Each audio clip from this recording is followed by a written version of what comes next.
Assalamualaikum warahmatullahi wabarakatuh. Halo Mas Mbak dan teman-teman sekalian. Perkenalkan, nama saya Muhammad Faza Fatih Mubina dengan NIM G00248089. Saya berasal dari SGDA 6 dengan asisten laboratorium Mbak Fasya. Kali ini saya ingin menjelaskan tentang laporan praktikum anatomi blok 2.2 kardiovaskular yang bagian kedua, ya. Ini untuk menjelaskan tentang kor itu sendiri. Pertama saya ingin menjelaskan tentang pembungkus dari kor itu yang bernama perikardium. Nah, perikardium ini perikardium sendiri itu adalah pembungkus dari kor supaya kor itu bisa tidak bergesekan dengan organ lain. Nah, untuk perikardium itu ada dua. Pertama yang fibrosa dan yang serosa. Nah, fibrosa itu lebih luar daripada yang serosa. Nah, saya pertama akan menjelaskan tentang yang fibrosa terlebih dahulu. Nah, yang perikardium fibrosa itu terdiri dari jaringan fibrosa gitu. Nah, terus fungsinya ada tiga. Pertama itu adalah untuk melindungi kor itu sendiri. Kedua untuk membatasi gerak kor, dan ketiga supaya kor itu ada pada tempatnya. Yang kedua itu ada perikardium yang serosa. Kalau misalnya perikardium fibrosa itu yang warna putih ini, sedangkan yang serosa itu yang lebih merah ini. Kedua itu serosa. Serosa itu terdiri dari dua lamina atau lapisan. Pertama itu ada lamina parietalis dan lamina visceralis. Nah, lamina parietalis itu lebih luar, sedangkan yang lamina visceralis itu langsung membungkus dari organ itu sendiri. Nah, di antara keduanya itu ada namanya kavitas atau kavum, namanya kavitas perikardium. Nah, yang isinya itu adalah liquor perikardi atau cairan serosa. Nah, fungsinya apa? Fungsinya supaya melubrikasi dari kor itu sendiri supaya tidak bergesekan dengan perikardium fibrosa, sehingga jantung tetap aman gitu. Nah, oke.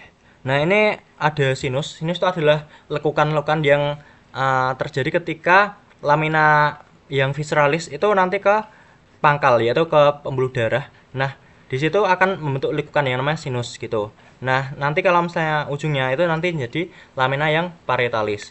Nah, untuk sinus ada dua. Pertama ada yang sinus oblik. Nah, sinus oblik itu adalah refleksi dari vena cava superior, vena cava inferior, dan vena pulmonalis.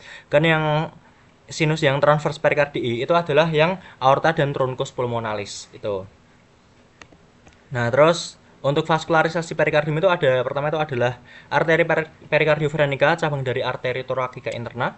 Terus ada arteri musculofrenica, arteri frenica superior, arteri bronkial, dan arteri esophagealis. Untuk venanya ada vena perikardiofrenica, cabang dari vena brachiocephalica, ada sistem azygos. Untuk inervasi, nervus phrenicus untuk perikardium yang fibrosa dan lamina parietalis perikardium serosa. Untuk truncus sympathicus dan nervus vagus itu lamina visceralis perikardium serosa. Tuh. Nah, saya sekarang akan menjelaskan tentang kor itu sendiri. Pertama itu ada ligamen-ligamen yang untuk memfiksasi kor itu sendiri. Ada 4 ligamen. Pertama itu ada yang vertebroperikardial. Nih, antara perikardium dan vertebra. Terus habis itu ada dengan sternum itu ada sternoperikardial. Terus untuk dengan sipodeus itu ada sipoperikardial ligamen. Terus yang untuk dengan diafragma ada perikardiofrenica, ligamen perikardiofrenica. Nah, untuk secara garis besar ini batas-batas jantung itu untuk kanan atas itu di SIC 2 linea parasternalis dextra, sedangkan kalau misalnya kanan bawah itu SIC 4 linea parasternalis dextra, kiri atas adalah SIC 2 linea parasternalis sinistra, sedangkan kiri bawah itu atau apex dari jantung itu ada di SIC 4 atau 5 linea midclavicularis sinistra. Nih. Nah, untuk ini adalah skeleton cordis yang kerangka jantung itu ada, pertama itu ada annulus fibrosus, terus ada trigonum fibrosum dan septum membranaceum gitu.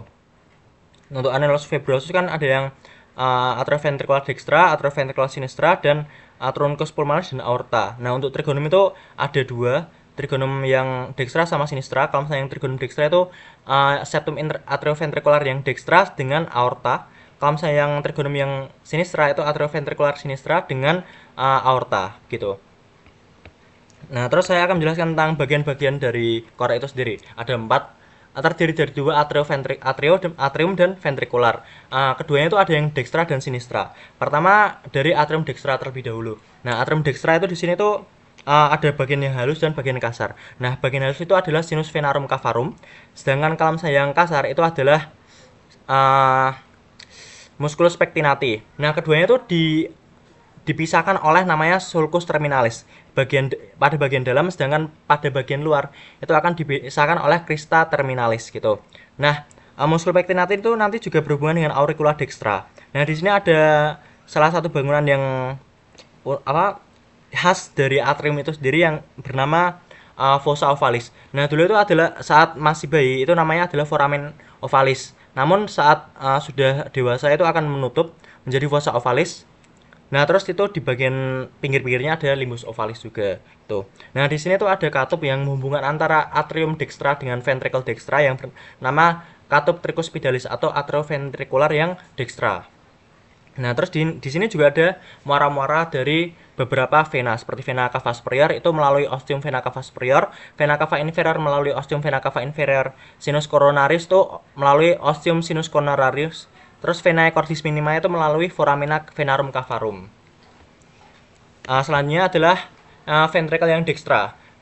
Nah, itu terdiri dari bagian-bagian kasar yang namanya adalah trabecula carnae. Nah, trabecula carnae itu nanti terdiri dari 3. Pertama adalah musculus papillaris, kedua itu adalah trabecula septomarginalis, dan yang ketiga adalah rigi biasa gitu. Nah, terus di sini tuh akan berhubungan dengan berlanjut ke pulmo melalui atrium pulmonalis gitu, terus pulmonalis gitu. Terus yang atrium sinistra. Atrium sinistra itu strukturnya mirip seperti atrium yang dextra, tapi di sini tuh ada vena pulmonalis dextra, terus ada vena pulmonalis sinistra superior dan vena pulmonalis sinistra inferior. Nah, di sini tuh nanti akan berhubungan dengan ventricle yang sinistra melalui katup yang namanya adalah katup mitral atau katup atrioventricular yang sinistra. Nah, selanjutnya yang terakhir adalah ventricle sinistra itu sendiri. Nah, ventricle sinistra itu sama, ada musculus pectinat, musculus papillaris. Nah, terus ini tuh adalah bagian dari apex jantung itu sendiri. Nah, terus karena ini nanti akan melalui aorta, terus untuk memompa darah ke seluruh tubuh, maka miokardium di sini tuh lebih tebal daripada yang lain supaya tekanannya itu bisa lebih kuat begitu. Terus ini untuk inervasinya, aorta ascendens nanti jadi arteri korona dextra sama sinistra, yang dextra nanti jadi ramus nodus SA, ramus marginalis dextra, ramus interventricular posterior. Terus kalau misalnya sinistra jadi ramus interventricular anterior jadi rami lateralis, terus jadi ramus circumflexus dan ramus marginalis sinistra. Oke, mungkin ada venanya juga di sini, ada Merots vasa venosa pada bermuara pada sinus coronaris tuh menuju atrium dextrum pada vena cardiaca magna, parva, media, posterior, dan vena oblik atria sinistra, vena posterior ventriculis sinistra. Sedangkan pada vena cordis minimae bermuara langsung ke atrium dextrum melalui foramina venarum cavarum. Mungkin sekian dari saya. Assalamualaikum warahmatullahi wabarakatuh.